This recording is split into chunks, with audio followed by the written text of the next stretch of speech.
All right, ladies and gentlemen, we say bye-bye to the bourbon for possibly a day because in here's gonna get a little bit tuned up. So we're gonna say bye-bye. And I apologize that we're not gonna film the little process, but it's all just computer boring stuff. So I don't even think you guys care about seeing that. We're gonna go do something actually kind of exciting right now. Let's go. Hello! What's cracking, Thrill Billies? Outlaw back here on Live to Thrill. Did another truck video for you sons of dicks today because you guys seem to eat them up. Outlaw today. We're in the Duramax. We're in the Dirty Max today. We haven't driven this son of a bitch in quite a while. I'll be saying, why aren't you in the Bourbon, Outlaw? Why aren't you in the Daily Driver? Well, the Daily Driver, the old Bourbon truck, needs some upgrades. Just ended up dropping it off at a buddy's place in town that they do some tuning stuff. Now, mind you, it's got the stock 5.3. Nothing has been done to it except a cold air intake. That's it. It's the exhaust was done from the cat's back. That's about it. So all I really want out of it is I want a little bit better throttle response, because if you guys know, like those, I mean, pretty much every vehicle now, the throttle response isn't very good. Like, it's like you just slam on it and then it's like, you know. So just a little bit better throttle response, and then, you know, they can do a little shift tuning with the transmission. Hopefully they can do that as well. Maybe see if they can pull a little bit more out of that motor and get all them factory tunes out of there. But with that being said, hopefully we'll get it back today, but I doubt it. They're probably gonna need it till tomorrow. We will see and keep you guys updated on that. But we are heading right now to my buddy's house, the guy who I bought the K5 from years ago. Duramax is having injector problems. So retarded. It's only 20,000 miles on this thing. What the hell? I guess it is still kind of cold. Should have let it warm up a little bit more. But every once in a while I'll be driving and it's just, I don't know, pedal just weird. We're gonna go look at some axles really quick for the ultimate 4x4 build, the K20, and we'll see what else he's got. What in the dick? There's a built K10, K20 right there, a cow hood. That's funny, it's like an army truck. Exactly what we're trying to do. That kind of looks like mine right now, except mine's a little prettier. So basically what I'm doing is I got an 85 K20, got a 14 bolt rear now, but it's still got stock gears. It's got like 373s in it. Okay. It's 6-inch lift right now and I'm rocking 37s. I've got a 383 stroker in there now. I'm gonna do fuel injection. Ideally, it's got leafs now. I'm gonna take the leafs off, do coilovers, kind of make it like the ultimate 4x4 build. And that's what I want to talk to you too about, doing a cage maybe. Right on. This is kind of the cage I was thinking of. Yeah. Right on. Well, this one. And then just kind of mounting the seats. Like, yeah, and that's what that one did too. That's what all those tabs are for. Had the racing seats in there. This is kind of the cage I was thinking about for the K20 here. Then bolting the seats in here. And then this ties into the body mounts, which tie into the frame. Well, what do you got for axles? So these are kind of slung under here for now. Right. The Miata. Now this one was set up leaf spring, Chevy leaf springs. But is this the 60? Yeah, could easily be switched. So I've got the 538 in there with the spool. I took it out because I was going to go locker on it, but I was going to go 513 on this because I was going to run 40s. Yeah. But and then here's the, now that I've got the matching dip cover, like these mags, they add like a 1.5 extra ounces of fluid or something, but that's all set up right now. 538 spooled. Do you have any transmissions? I've got a brand new TH400 sitting in there. Do you? I mean, fresh, you know, not brand new, but is it totally rebuilt. Yeah, it was made for a 6.0. Okay, because we're doing this straight like YouTube big 4x4 build, so I want like the best of the best on a lot of things where it's like we can take it through pretty much anything. And what'd you do? Did you give away my Blazer? Did you see? Yeah, did you see? Somebody told me about it, so dude, I checked it out. It went perfect. We decided to give it away. That's cool. It went to somebody deserving too. Yeah, exactly. You know? Hey, as far as Kings, man, I got brand new Kings. I got brand new King bypass, triple bypasses. Do you? As far as coilovers, yeah, I got all that. This is kind of what we're looking for. That's it right there. 2 more sets of these. Triple bypass. And then the triple bypass, which might be overkill, but triple bypassers really smooth. I don't know. We might have to do it. Hey, that'd be badass. We're going K20 pre-runner. Yeah. We might have to. Monster truck type stuff here, 1 1/4. Oh, that's big. I mean, you'll never break, you know, those. So do you think going 4-link would probably be smart?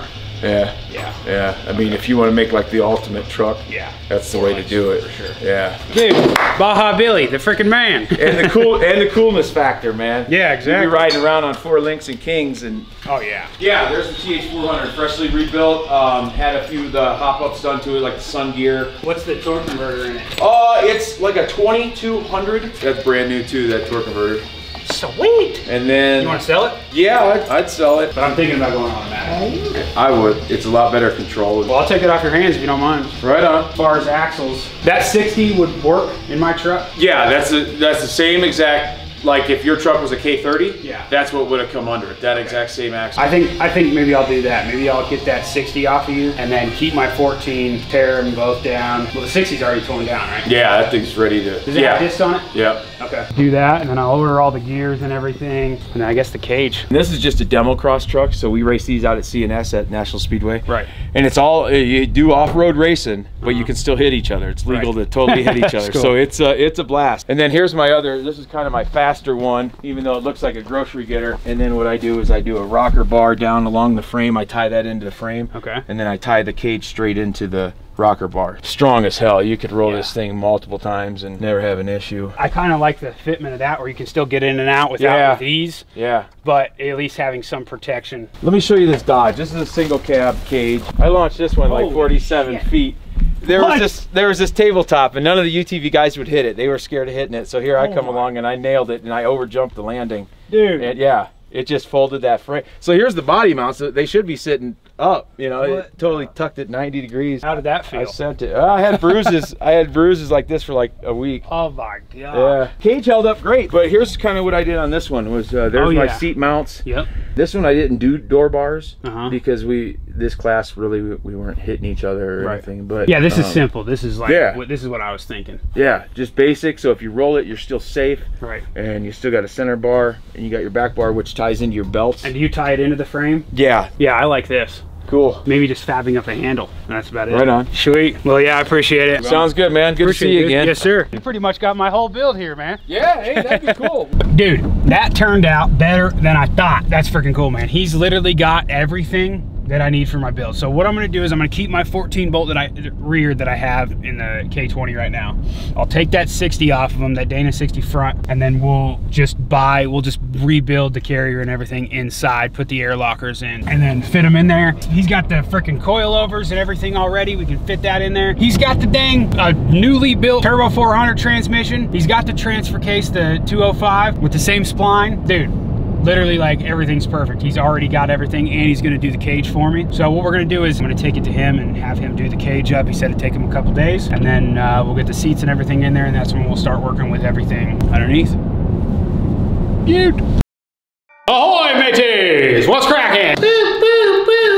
All right, so we're in the boat. Got the Kyles with us. This is my Tracker Grizzly boat, right? This is my Bowfishing boat. When you buy these things brand new, they're set up completely freaking wrong. We're literally rewiring the whole freaking boat because it's just set up wrong. The generator that it came with, complete shit. It broke, lights breaking all over the place. So what we did is when we took the boat out, what happened was we were running the trolling motor and the lights off of one battery. It was just one battery running together with those two things. So what happens is when we were running the lights at night and stuff, they would flicker and then we would just die. What we did was we ran the lights and everything to 2 marine batteries in parallel with each other, and then we still had the trolling motor with them as well, and then we noticed that the lights would stay flickering, but when we would use the trolling motor, it would make the lights flicker. So it lasts a lot longer, but then after about 45 minutes to an hour, it started flickering.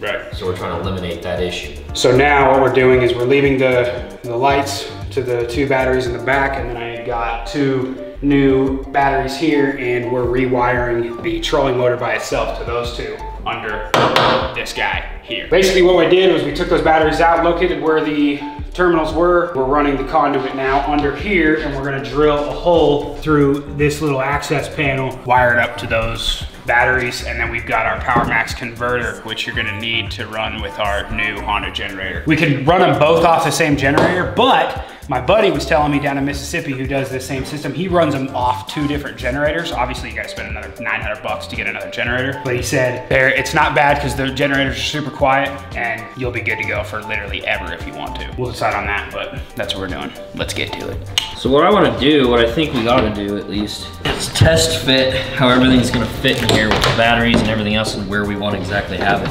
Well, yeah, that's the old man in you just being prepared. let's mount the converter to the back of the door. Then we can just swing it. Let it breathe. Yeah, we could just put a clip-on fan and just set it in here. Remember that fan we brought with last time we had sitting down in there? Yeah, said I left in the boat all year. Yeah. Did you really? Yeah, I just got it out yesterday. Steph always gets pissed because she wants to sleep with the fan on. She's I'm like, no, it's shrink wrapped in the boat right now, so. You guys share the same bed? Yeah. God, I wish Don't you? No. I'm married. You all right? Yeah.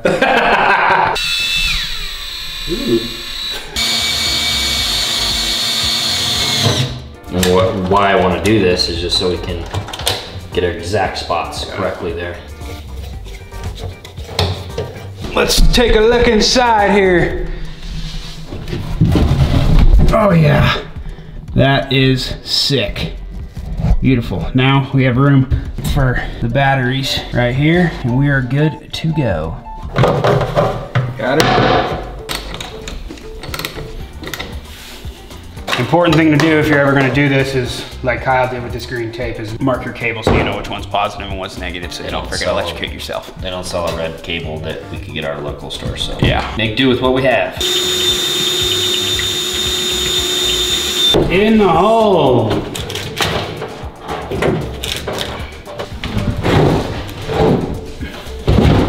All right, so we got everything hooked up under there. Very tight freaking area. Kyle's down there, electrical taping up some stuff for safety. We're gonna put the generator up here and give her a test.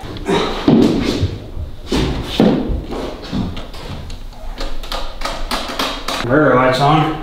Would you look at that? Full bars. We can't get the generator working for some reason. So we just plugged it in to the wall. Good to go. So now, basically what we have is cranking battery, and those 2 marine batteries are in the back, and those 2 in sequence with each other to just run the lights. There's 5 batteries on this sucker. 5 batteries on this sumbitch. And then 2 batteries in sequence under here that run just the trolling motor. So we should be able to go for nights and nights and nights and never freaking quit as long as we got gas, boy. And I'm not talking about like farts, but you know what I mean, like actual gasoline. So, but I did just fart, sorry. All right, guys, we are about to pick up the freaking bourbon. I'm freaking excited, man. Brolo's taking me. Oh, I thought I had dip in my teeth, but it's just on the freaking camera lens. So I have no idea what the tits they've done or anything like that, so hopefully they're gonna give me a sheet and tell me everything that was done to it and how much horsepower it's making and whatever. They said it barely fit on the freaking dyno. They said it almost hit the roof. They said tire-wise it was close, but they said the freaking actual, like the roof rack and everything would almost hit their roof, so it was very close. So if I ever wanted to dyno the K20 or the dually, it would not fit. We might have to put like street tires or something on them to get those done, but I'm excited to see how it's done. Hopefully there's a little bit of a difference. I'll give you guys a look-see here in a second. There she freaking blows. All right, just got into the truck. Let's see what we got here. Sounds the same. Oh my gosh, throttle response is so much better. All right, here we go.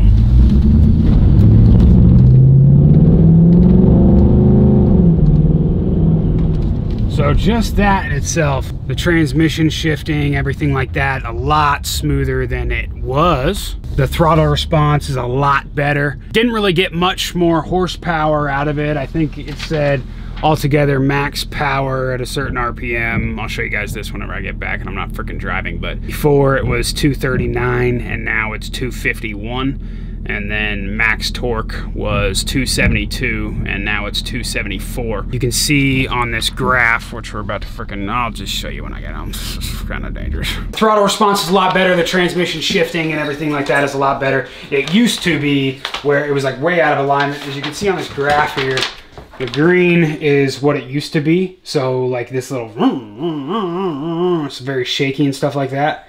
all the way up here, especially up at these parts. But this blue line is the new one, so it's super smooth all the way up. Said I gained about 12 horsepower, something like that, from the tune. The only problem I have that I need to call him about is I got stuck on a hill and literally like couldn't get any more, you know, with whatever gear I was in, I wasn't able to really get up the hill that fast. So there was just not like enough oomph there to get me up the hill. So everything is super smooth and the throttle response is better, but holy crap, dude. Like they charge, I'm not gonna say exactly what they charged me, but they charged me like, I don't know. I feel like a little much for barely, I don't know. I feel like maybe I'm pitching, but like, it's a lot of money for something that you don't even really notice that much. So anyways, it's done. Daily driver got a little bit of an upgrade there, I guess, which I guess I'm cool with because it's a lot smoother, but there still is things that need to be done on it. And the next thing will be the exhaust, because remember last time I got screwed over when I told them to straight pipe everything and they just did it from the cat's back. And I'm like, you son of a freaking, yeah. So this time we're gonna do it right. I'm gonna chop everything off, put new headers on it, and we'll be good to go. If you guys got any exhaust recommendations for the bourbon truck, let me know in the comments below. We'll see you next time here on Live to Thrill. Wild, wild, wild west. Wild, wild west. I'm from the land of Colorado, deep up in the hollow. Call me Desperado, cause you know I don't follow. Big old muley bucks in the back of my beat up truck. All these country cuties in the bed shaking their butts.